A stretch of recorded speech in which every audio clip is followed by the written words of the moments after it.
Very good. And we will also put the slides then online.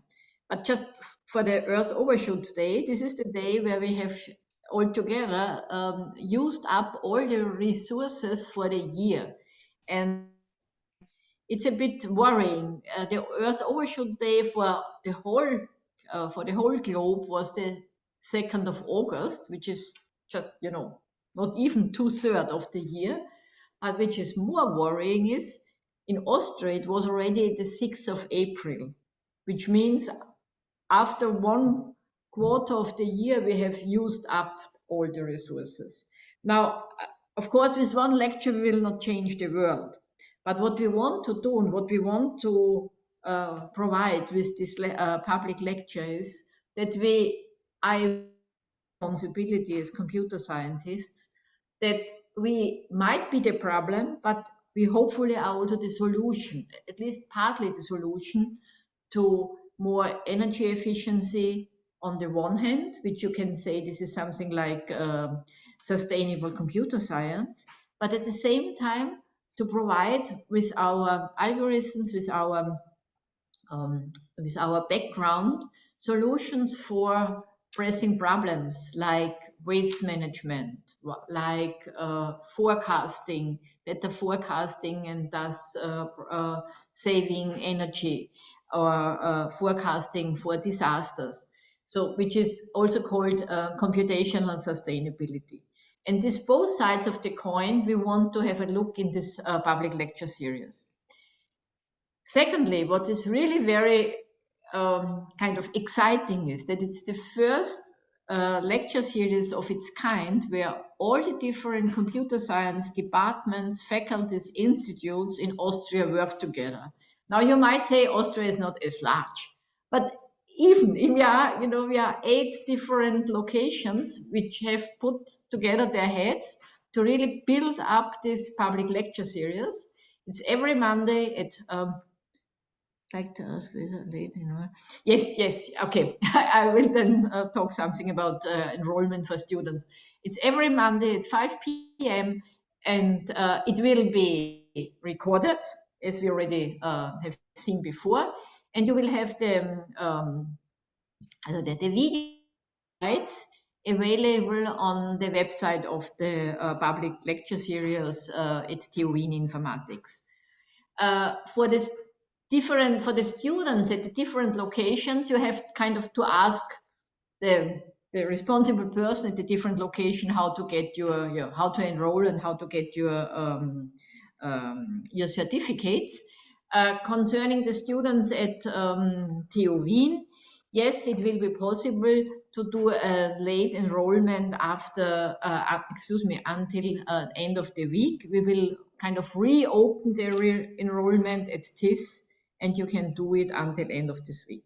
So without further ado, I'm really happy that Daniel accepted kind of the invitation to join this public lecture series. If you ever have a security problem, go to Daniel. He's one of the experts in the area of software, but also software hardware security. He was in the group who kind of found out the meltdown, which made it in all newspapers worldwide. He got a huge grant. Is it the starting grant or the start grant? The starting? Yes, the starting grant. So you are really among the very few who have got the starting grant from the European Research Council. Daniel, it's your floor.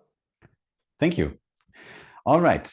Today I will talk about security, and I will try to connect that to sustainability goals, similar as I also did in my ERC project.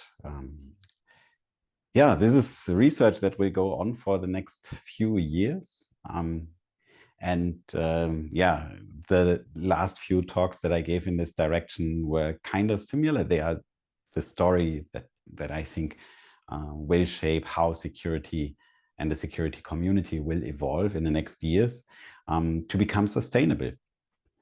All right, and to start, we need to cover a few basics about security. So I'm not sure how familiar you are with security. So I will just start with very basic definitions. Here's a first simple definition of, that's not good. Let me try it like this. Here's a simple definition of a side channel. Obtaining metadata and deriving secrets from it. That's the two parts that are in there in a side channel. Obtaining metadata and deriving secrets from it.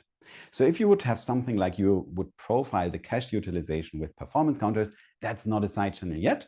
But if you use that to infer something about a cryptographic key and somehow maybe recover it, that would be a side channel then.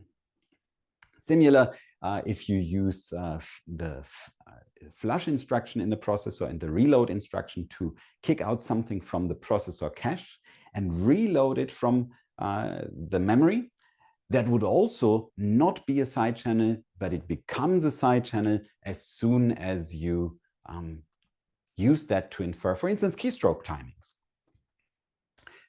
What we also found out over the years is that in these modern computer systems, you basically don't have any noise. If there's any noise, it just means it's data that we haven't fully understood yet. It's noise of someone else. Now, when you think about computers, one element that is really important in there is caching. All right. Let me explain caching very simply. When I cook something, I'm not very good at cooking. I usually just go and put all the ingredients on the table, and then I try to, I'm just reading the chat. Someone says the lip sync doesn't fit. Yeah, because I'm part of the screencast and the Zoom usually doesn't do that well if the screencast and the audio is not from the same source. All right, so the ingredients will be all put on the table because that's what I do. I check the recipe and I realize that, oh, there's something missing. So I have to go to the grocery store. And this usually happens to me like 6 to 7 times. And then I have all the ingredients at home. And I invented a new concept there that I call the food cache. The food cache allows me to store food. So when I need it later, I can just retrieve it from there instead of from the slow grocery store where I have to go and it takes a long time. Food cache, much easier because it's right in the kitchen and you can get the food right from there, the ingredients that you need for cooking. Ingenious idea. And then I presented this to my colleagues and they told me, yeah, Daniel, this already exists, right? In the processor. There we have the DRAM and the processor. And in the processor, there are a few memory locations that we call the cache. And they allow us to store data from the DRAM there so that we can access it faster. So the first time we access maybe a local variable, it will be very slow. We request it from DRAM, we get response back, and then the next time we access it, it's fast because it's already in the cache. First time, DRAM access slow. Second time, no DRAM access, it's fast. And this is already super interesting for a security researcher because now we have a difference that we can observe as the attacker that depends on the usage of this variable, which might be secret. The use of the way of how a variable is used might be secret. All right, let's build an attack with that. This is the flush and reload attack. What do? We have an attacker, we have the cache, we have a victim, and we have shared memory up there. Shared memory, everything that you run on your computer, every binary will be shared memory, every shared library will be shared memory. So you have plenty of shared memory between attacker and victim, but it's usually read-only, so you can't really do something with it. But the timing differences in the cache, they are still there. So what you do is you first, initially, maybe the data is cached. If it's cached for one of them, it's cached for both. If the attacker now kicks this out of the cache, this shared memory, and usually here we speak of a granularity of 64 bytes, so a super, super fine granularity. I kick these 64 bytes of data out of the cache, then I access, maybe the victim accesses them again, and when that happens, they will be in the cache again.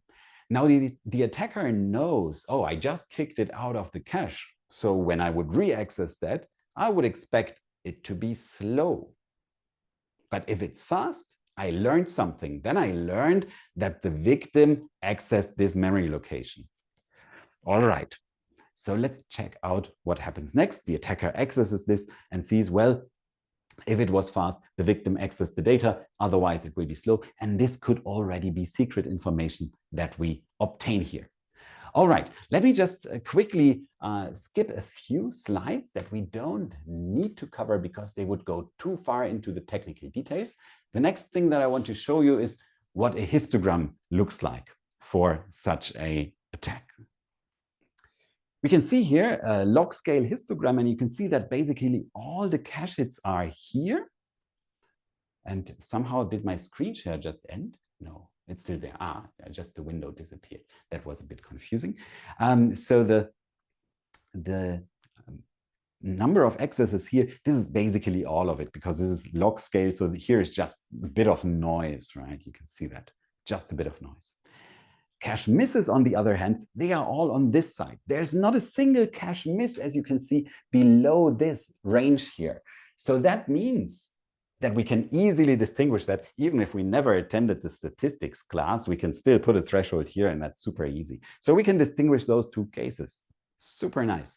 And what can we do with that? We can build an attack with that. For instance, in this case, we are just monitoring with flush and reload the number of cache hits on different offsets in a shared library. And now we just pick any of those addresses. We can see there are a lot of cache hits on various offsets. We will just pick one of them. And then every time this memory location will be accessed, we print a message. And turns out every time we press a key in this other program, and we don't have any privileges to monitor this program, we see a message in the other window. So we can spy on keyboard input. And some years ago, we figured out that this is so accurate that you can even recover some information about which keys have been pressed. So pretty strong attack, but it's even worse than that. Let's skip ahead. We had quite a few attacks in the past, but one attack was really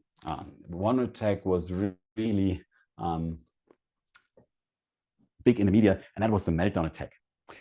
The Meltdown attack is pretty much this. That's the entire Meltdown attack. Actually, out of this, I would say mainly the first line is the Meltdown attack. What do we do here? We have a pointer which points into the kernel. As a user program, we cannot access this. If we would try to dereference this, character pointer, then dereference it, and try to read 1 byte of data from the kernel into our local variable, this would probably just crash, right? This will lead to a segmentation fault. But our processors today are executing things out of order. So they are already running ahead. And this running ahead is a bit problematic, because that means that the next line here might already be executed. And here we have a very nice and simple trick. We have a large array. And we now access an offset in there, depending on the secret data that we read from the kernel. If the processor runs fast enough, out of order, already executes this, then we will see a cache hit on one of those offsets in the array, and that will be exactly the offset of that value. So we just afterwards check with flush and reload, as we've seen just a second ago, whether any part is cached. And if any part is cached, then we have recovered this secret value here. And we can see this is what happens if we run through the entire ASCII range from 0 to 256. We can see exactly what the secret byte from the kernel was.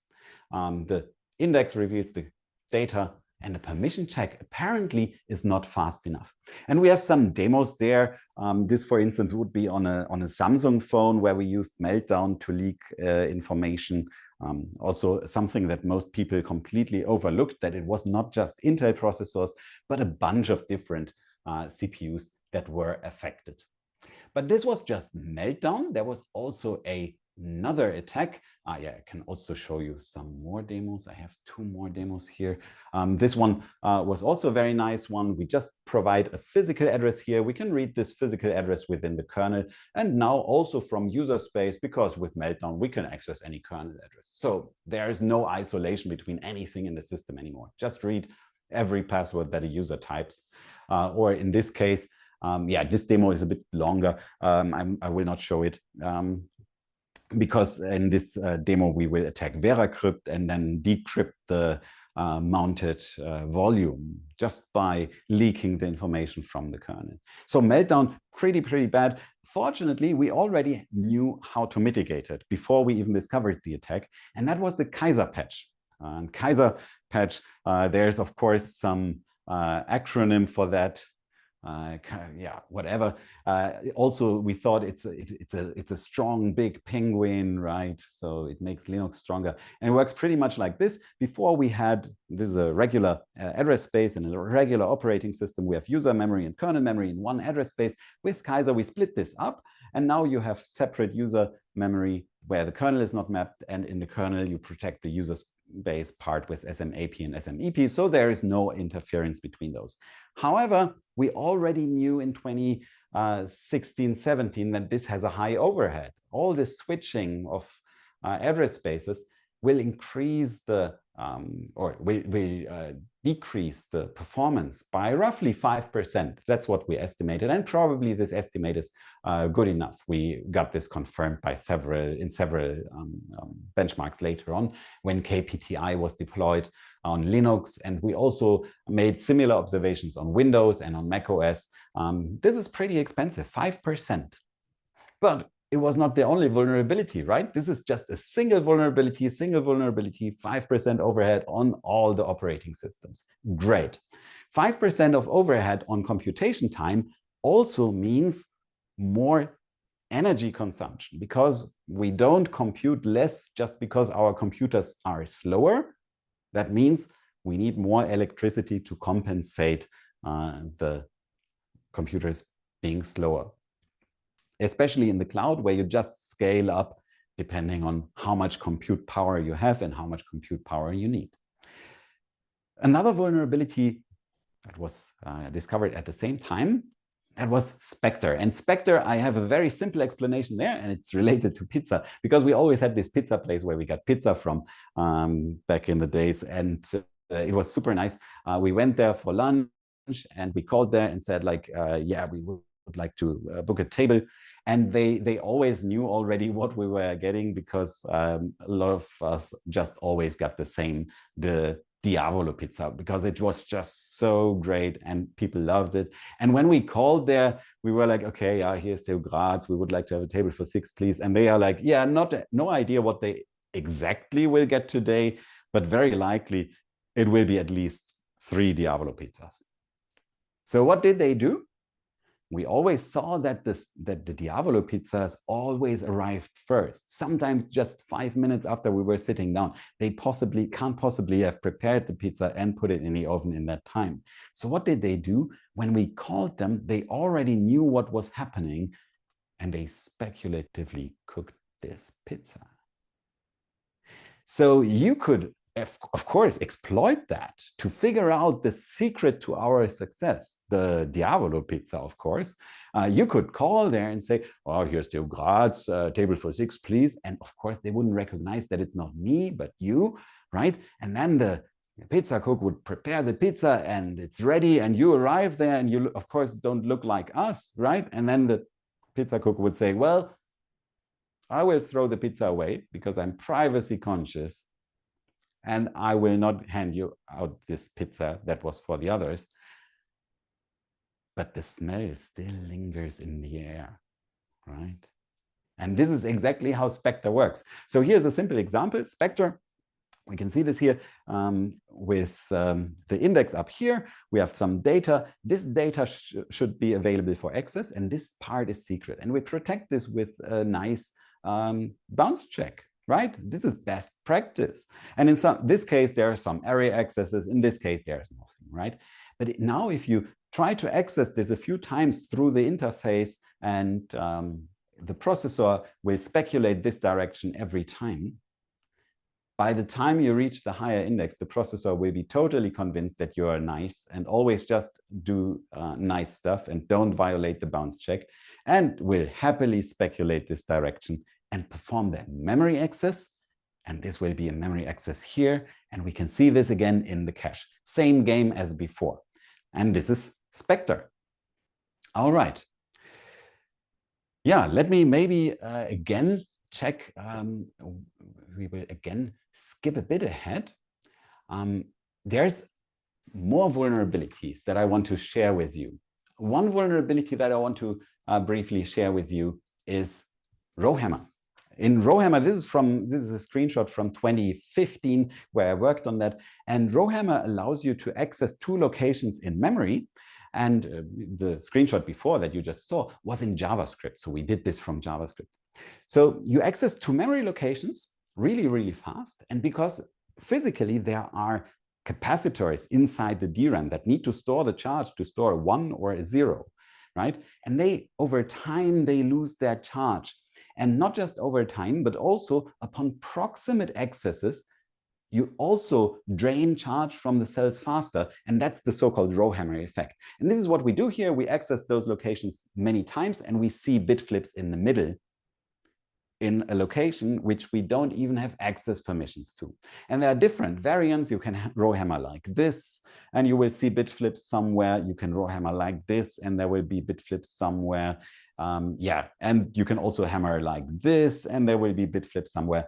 And you can hammer like this. So there are tons of variants by now how you can hammer, and all of them have different scenarios in which they work well and in which they can bypass some privileges. Just to show you how this works, here I'm running one of these Rowhammer attacks.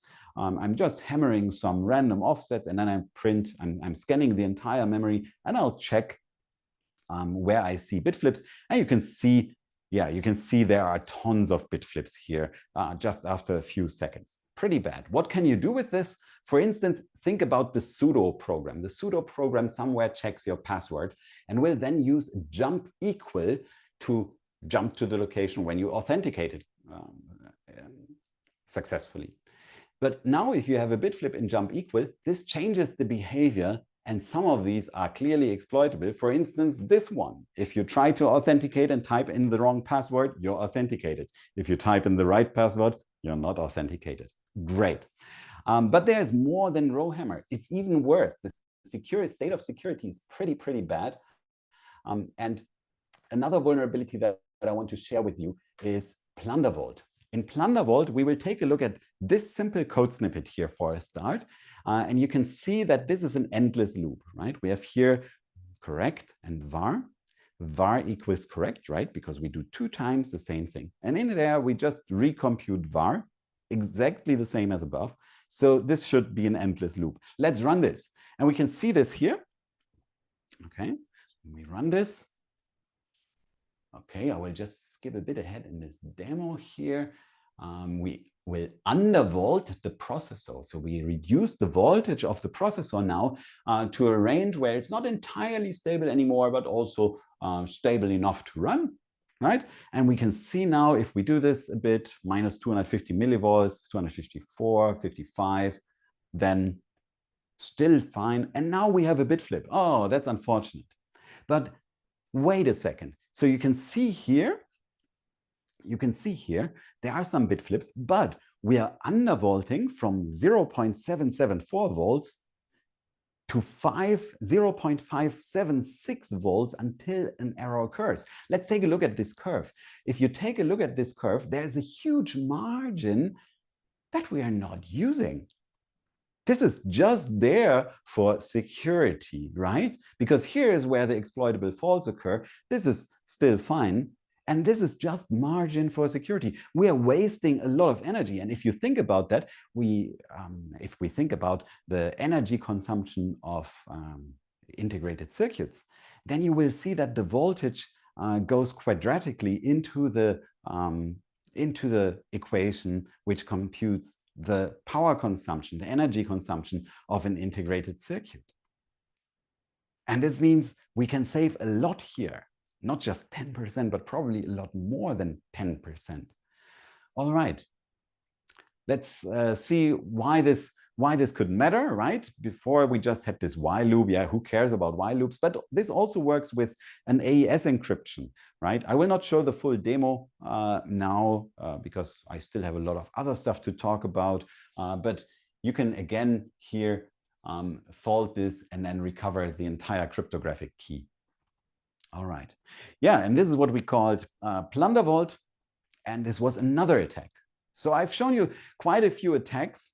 And these attacks, all of these attacks led to changes in the software that you are using. Probably you have not been attacked by any of those attacks, but still there are consequences for you and for me because of all of these attacks. And of course, a simple idea would now be to say, well, let's just ban security research, right? But think about the situation where you own a house and there is some insecurity in there. For instance, you left the window open when you go on vacation and it's wide open. Do you really want to make it illegal that your neighbor tells you that the window is open? Or would you rather know that the window is open and close the window, even if it means that you have to drive 10 minutes back to your house, close the window, and then open and then go on and drive those 10 minutes again, right? There are trade-offs. In our case, Chrome for a long time now had this situation, also Firefox, where they would run all the tabs within one process. Now they had to split this up because of Spectre and less so because of Meltdown, but also because of Rowhammer a bit, right? So because of two of these attacks. So they split this up into separate processes, one per tab, and that's more secure, but at the same time, it increases the energy consumption because it decreases the performance by 8%. The Meltdown patch I just mentioned, Kaiser, 5%. Can we really afford this at this point? The energy forecast for our global ICT looks pretty bad. If we look at this scale, so this ends at 2030, and this is from a Nature 2017 or 2018 paper. They projected the global energy or electricity consumption of our ICT to reach 21% by 2030.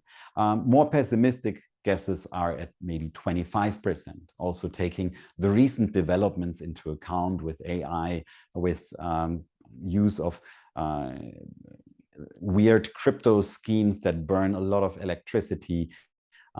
Taking all of this into account, the figure might look much worse than 21%. All right. Yeah, exponential growth that we can see here for now, right? Hopefully it won't stay exponential for long, but for now, this is an exponential curve and we can't really afford that. Think about this patch, this Meltdown patch, 5% in 2018. We had about 7% of the global electricity was consumed by our computer infrastructure. That's less than 2% of the greenhouse gas emissions. A very naive computation would mean that the Meltdown patch in 2018, just as a worst case estimate, increased the global greenhouse gas emissions by 0.09%. Just the worst case estimate, right? Maybe it's much lower. Maybe it's just 0.05%. Maybe it's 0.01%. But we're probably not off by an order of magnitude. And then we are in 2018, 7%. If we just go to 2030 for a single patch, we are at 0.4%. And this is not really sustainable. And this is a problem that the security community is facing now. Security is not sustainable.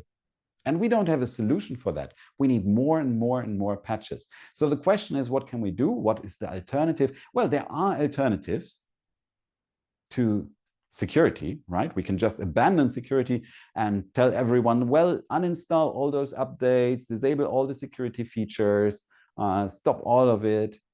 And instead, we start insurance companies. And if something goes wrong, you get a $1,000 reimbursement of, oh, you caught ransomware. Here are $1,000 to, cover your losses, basically. next time you catch ransomware, yeah, only $500. Maybe choose a better password or something. Yeah, or yeah, tricky. How expensive is security? We don't know. I looked at almost 500 papers, security papers, and out of these, only 6 mentioned energy efficiency, only 2 provided estimates for the energy costs. An orthogonal question is, how valuable is security? We also don't know that because we can't measure what you gain from installing a security patch. How much more secure are you? Like 5 more secure, 17 more secure? You can't measure it. You can't put a number on it. And that's really, really difficult for the entire security community and industry.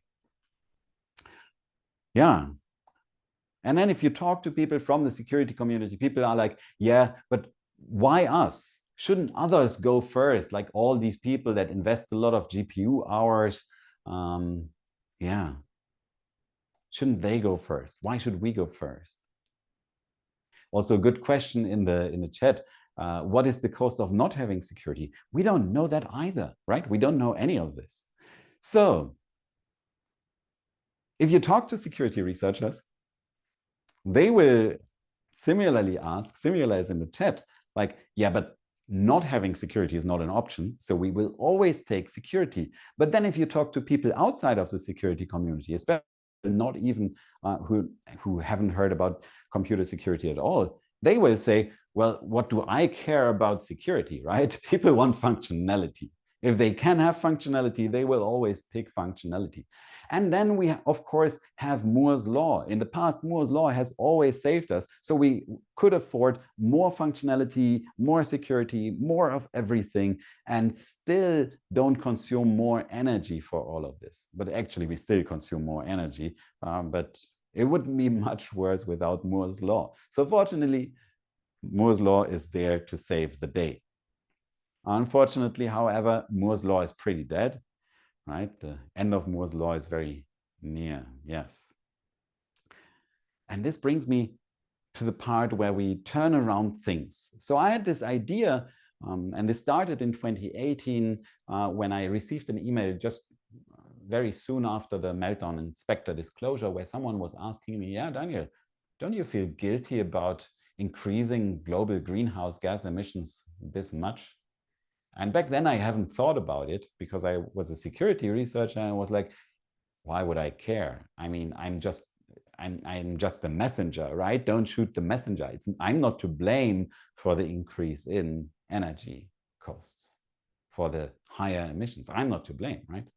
But then again, if we continue like that, we can't afford it either. So we have to think about it. And one thing that I actually then thought about over the years was that for most of my computers, I was actually playing around with them. I was undervolting them. I was running them undervolted. I had one laptop which wouldn't even run for longer than 10 minutes without overheating. So I had to undervolt it, then it would run stable. And I've been doing that for more than 10 years. Also overclocking, I have tried overclocking as well. Sure, as a computer gamer, you would try overclocking as well. But undervolting actually is much nicer because it reduces the energy consumption. And with modern computers, it will actually make your computer also faster. As you can see here, the benchmark score with undervolting is much higher. Why? Because the processor doesn't run that often into the power limits. So it can clock higher for a longer time without consuming more energy. And I've been undervolting my systems by easily 20% for decades, basically, or more than a decade. My current laptop, HP laptop, had a battery runtime of 13 hours on Linux. That was already very nice. And then I undervolted it and I got to 23 hours. So if I ran my systems totally fine for 10 years, undervolted, why do we waste all this energy? Why are we doing this? And then, of course, it dawned to me and people were like, oh yeah, Daniel, Plundervolt, you have to think about this attack here, right? This is why we are wasting all the energy. I'm like, is it really worth it? I mean, who has been ever attacked by this? We don't know, right?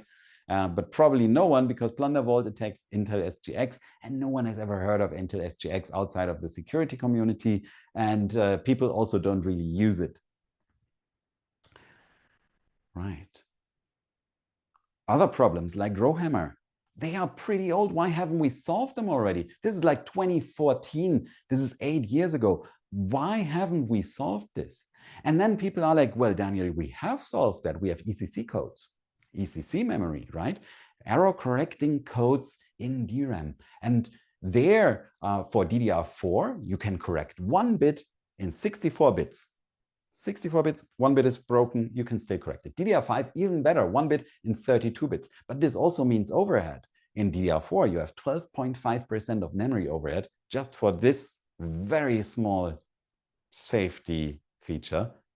And for DDR5, even 25% of overhead. This is pretty bad. And what do we gain from it? Well, not much, actually. It's just a bit of more reliability, right? Why don't we just do this? Why not ECC everywhere?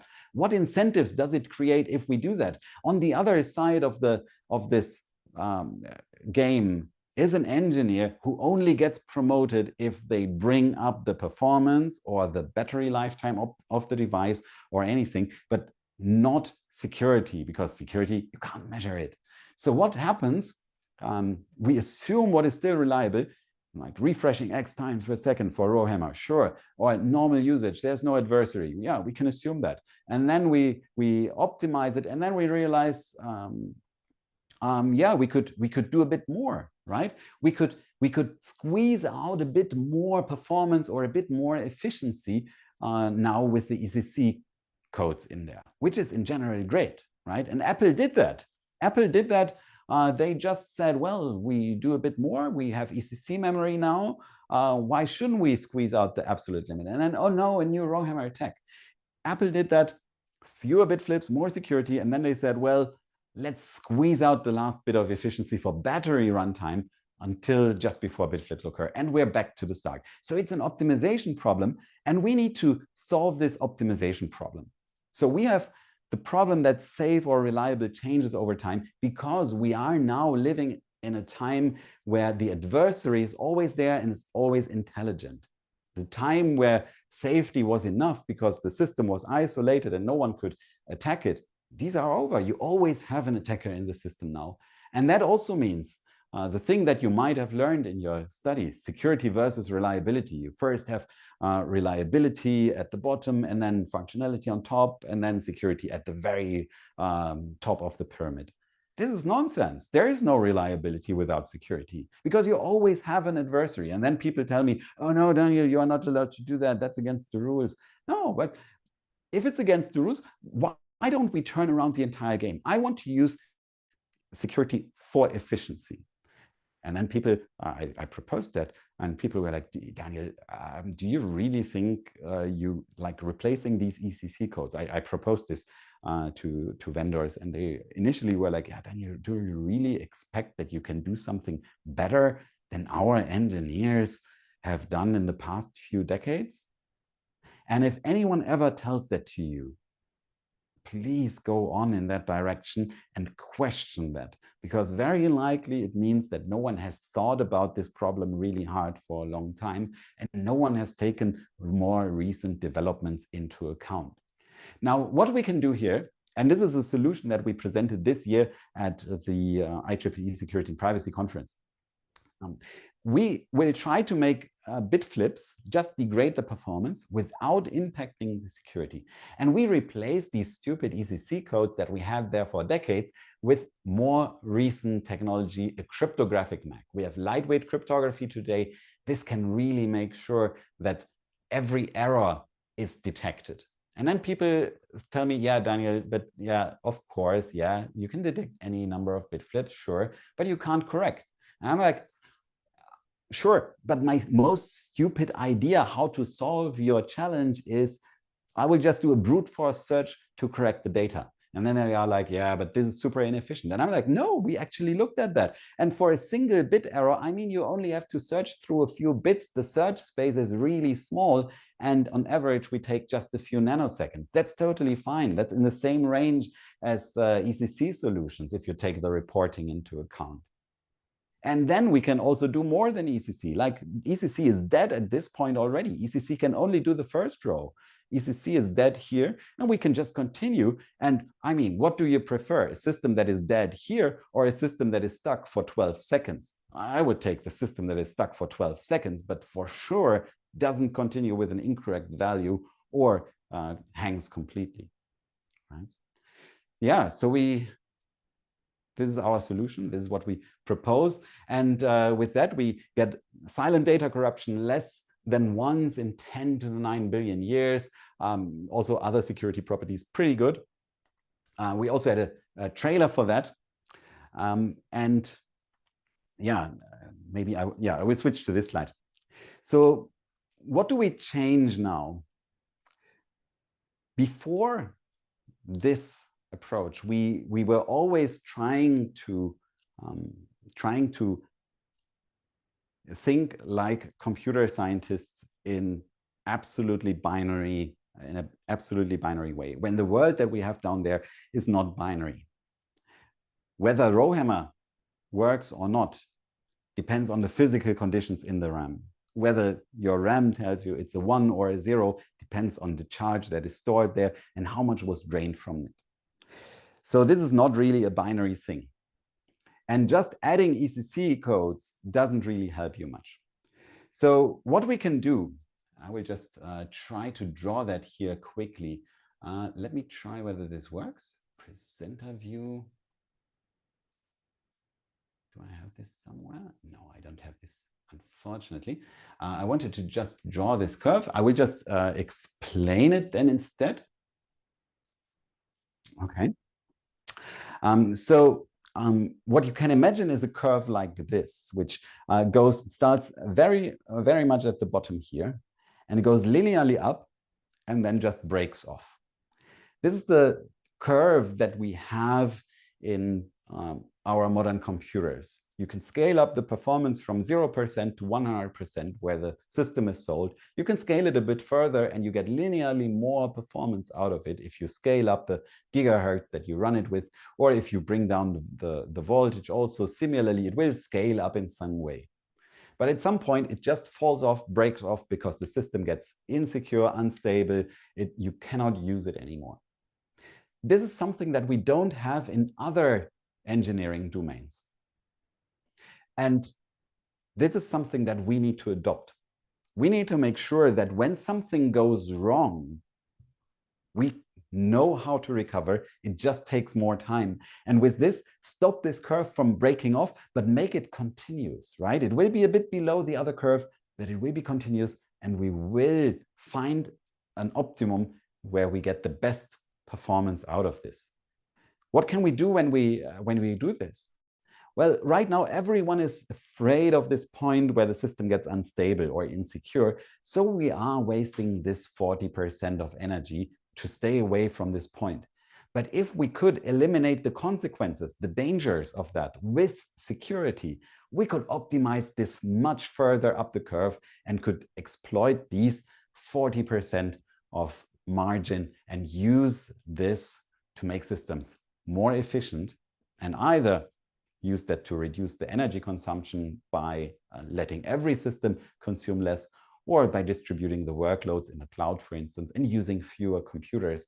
And this will lead to lower energy consumption. This is a 40% of energy consumption that we are not exploiting yet in a meaningful way. We are wasting this just on a simple security margin. And we are doing this everywhere in security. And this is what I see for the security domain to happen within the next 2 decades, that we will have to adjust to that. With that, I would say we are at 17:45. I would say it would be good if I end here, because then we have exactly 15 minutes until 6. And I would like to thank you for attending. Daniel, thank you very much. This was really not only entertaining, but also educating. Very, very good. Yeah, I was afraid I'm putting too much stuff in there. Like I was very, keeping very up a good. high pace. So it's good. Yeah. So the question of, having no security, I think is Yeah. to a certain extent easy to answer because there is no, I think, variant of having no security. Well, I think there is. I think we very realistically have to consider giving up security, because the alternative would be, let me just try to enable the camera here. All right. So the alternative is that we reduce security to an absolute minimum and just have insurance companies. Thinking about other domains, for instance, for health, it is similarly difficult to measure, am I living more healthy than someone else? Am I living more healthy than before? I can't measure health in a very, very good and convincing way. I can measure some indicators. I can do some of that, but I will not be able to really tell for sure whether it's better. And there are still risks. I will never reach a 100% healthy situation, no matter what I do. And people agreed that, okay, probably it's fine. No, I'll drink a beer, right? Because I know it's bad for my health, but I also like the taste of it. So it's fine, right? And for security, if you talk to people in the security domain, it's very absolute that they say, no, security first, and you have to do all the security updates and everything. But then if you talk to people from other domains, they are like, yeah, is that really necessary? So maybe the question is, what is the best trade-off? Crypto mining, there's a comment in the chat, crypto mining botnets wouldn't be energy efficient either. Yeah, crypto mining in general is, I guess, a bad idea if you're talking about efficiency. There are different ways how you can do this. Of course, there's the proof of work variant, which is just burning a lot of energy. This is really, really the worst. Then there's also other ways of crypto mining, for instance, by using storage, where you need to acquire a lot of storage. This is also bad because these devices don't live forever, and you can compute how much hardware you will consume over time. So per dollar that you generate in this virtual currency, you can compute how many SSDs or HDDs you are burning through over time. Yeah, so this is also not better. And then there's other options. There's a proof of, there are other proofs, like a proof of that you are covering some area with some network, wireless network. Also there you have antennas that consume energy. It doesn't work without energy. All of these techniques use energy.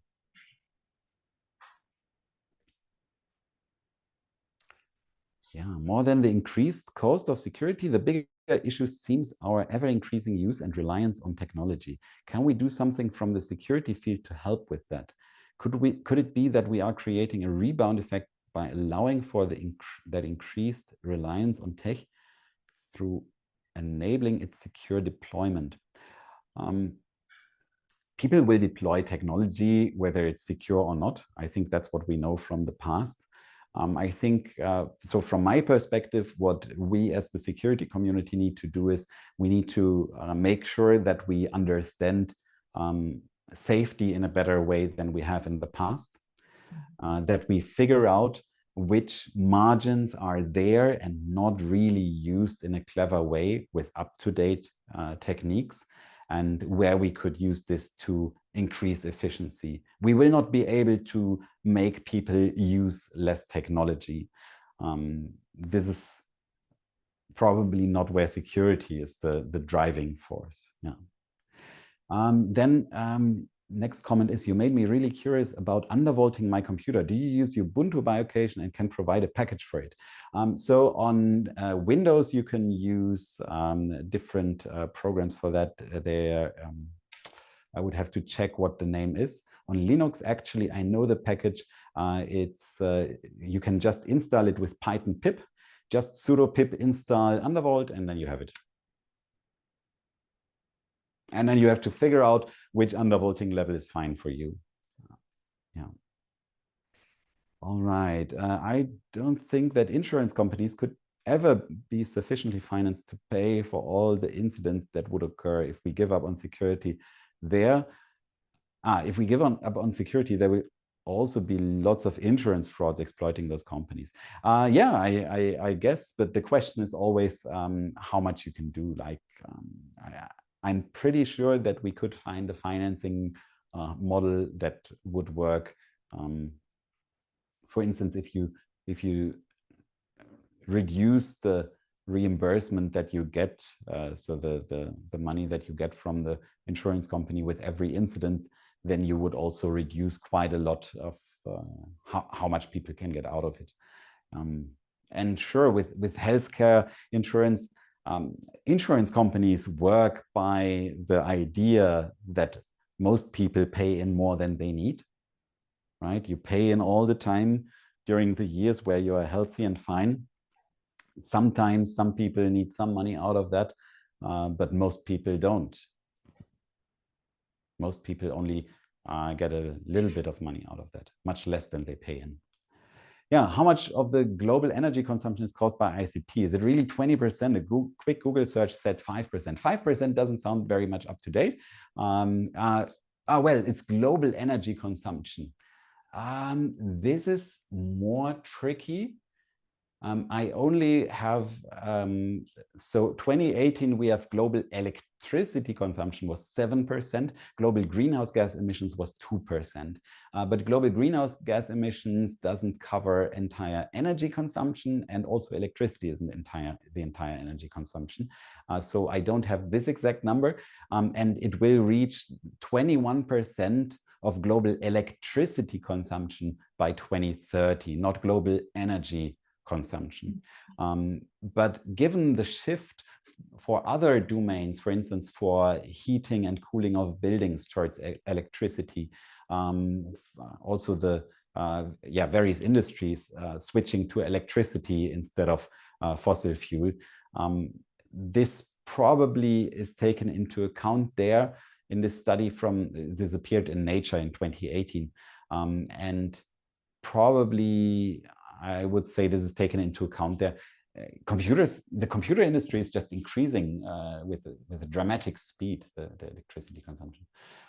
Someone is asking to protect your systems from attacks, Meltdown, Rowhammer, undervolting. Is it not like an analogy that a robber is already in your house and now you want to hinder him from stealing? If you know you have a system without internet access and only safe programs, couldn't we neglect those security to decrease the energy consumption? I would agree that it always depends on your specific scenario, right? If you have a house on a lonely island in the Mediterranean Sea, no one else can reach it without a boat, then probably locking the door at night wouldn't really be relevant. However, if you're living in a city which has a certain level of crime, or in an area of a city which is known for that, then probably by night you want to lock your door. And of course, most of the nights, no one would try to enter your house anyway, but still you lock the door. So it's some overhead, some inconvenience that you pay for this additional security. Yes. So I would agree, yes, if the system is totally isolated, no one can ever reach it, then you can remove a lot of the security features, yes. But the reason we update security is to prevent attacks. Yeah, won't avoiding updates mean that systems will become more vulnerable? Yes, absolutely. I mean, this was more of a provocative statement, right? I'm a security researcher. I hope we don't abandon security, but I hope that we will change as a community and figure out how to do security in a sustainable way and use security to increase efficiency. So my proposal primarily is not to abandon security. Yeah. I wouldn't trust someone that my data that says, I don't care about security, I'm insured. Yeah, not everything can be insured. Yeah, that's right. Yeah, absolutely. I just wanted to provoke a few thoughts there. Could it be possible to find long-term solutions? That is because the progress could the will to change sustainable security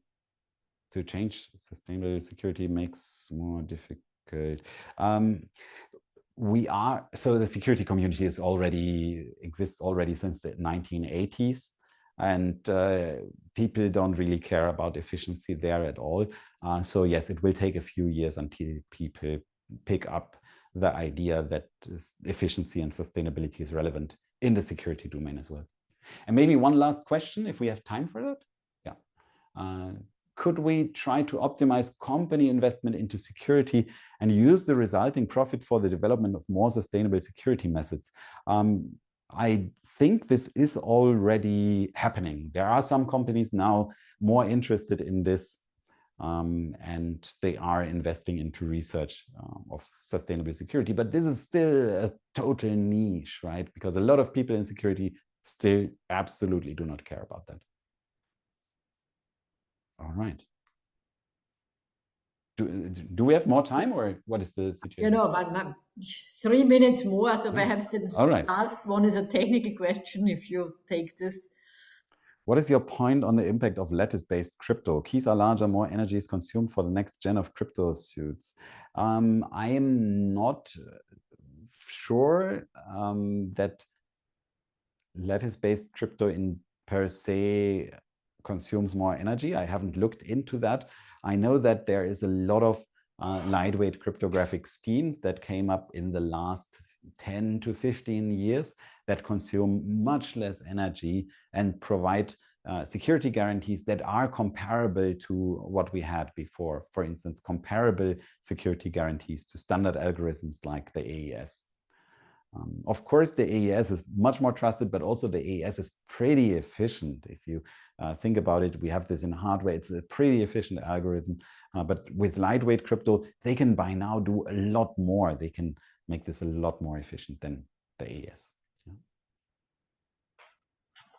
Wow, Daniel, it's really a pleasure listening to you. Thank you. All questions answered, I can really say. So my takeaway is that yeah, we need security, but also there is some possibility of more efficiency. Yes. In the sense of saving energy. So I think it's great that you have this grant, ERC grant, and I guess there will be more to come. Thank you to all the participants. We had almost 200 participants, which is just great. Yeah. As already said, if you are students and you want to know how to get your certificates at the end of the semester, just talk to your local representatives. Concerning TU Wien, we will kind of reopen our system that you can enroll for the next couple of days. Daniel, thank you very much. It would be great when you send me your slides. Yeah. And yeah, thank you to everybody, and we see each other again next week. Goodbye. Bye. Thank you. Bye.